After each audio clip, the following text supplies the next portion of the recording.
Texnika rivojlangan sari rivojlanyapti.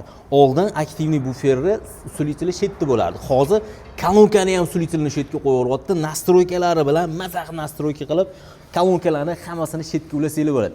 Bitta aktivniy subwoofer 4 ta dona kolonka. Hammasini shunga ulasanglar, даже mafon kerak emas. Biz tulpon orqali ham mana shunaqa ulab oldik.